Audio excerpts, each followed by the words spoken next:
Good evening. Picture it.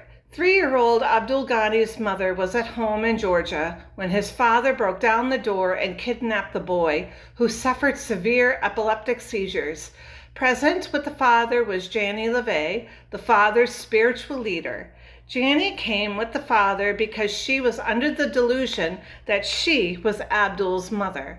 So the father, Siraj ibn Wahaj, forcefully took Abdul, purposefully leaving the boy's medication behind, and crisscrossed the southern part of the country until they reached a remote, heavily fortified compound at Amalia, New Mexico, where the inhabitants, known as the Army, were training to perform terrorist attacks.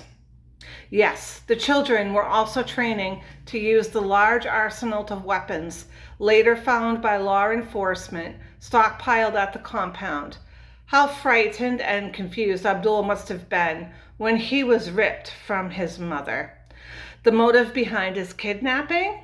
Well, the father, Siraj, and the group's leader, Ghani, believed that Abdul was possessed by jinns, and jinns is an Islamic term for demons. This belief was reportedly connected to the boy's severe seizures and other medical issues.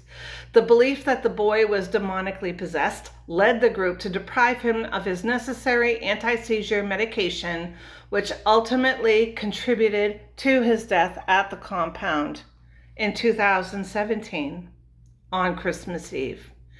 It seems his body was placed in an underground tunnel where he was eventually found by the local sheriff deputies 8 months later. Ghani relayed to her army that Abdul, soon after his death, would rise from the dead as Jesus, and instruct the inhabitants regarding which governments and institutions the group should unleash their terrorist attacks. The Taos Sheriff's Office received an anonymous tip regarding the compound. Officials performed a raid in August of 2018 after an intense investigation involving the FBI, Department of Homeland Security, the Bureau of Alcohol, Tobacco, Firearms, and Explosives, and the New Mexico Office of the Superintendent of Insurance. The deputy stated that the compound was militarized and heavily fortified with a firing range. It was only at this time when they made the sad discovery of Abdul's remains in the tunnel. Overall, the religious beliefs of the group were extremely peculiar, consisting of a dangerous blend of an extremist interpretation of Islamic and other spiritual ideas centered on the idea of demonic possession, a supernatural resurrection, and a violent apocalyptic judgment. The adults involved were eventually convicted on various charges, including kidnapping and terrorism-related offenses.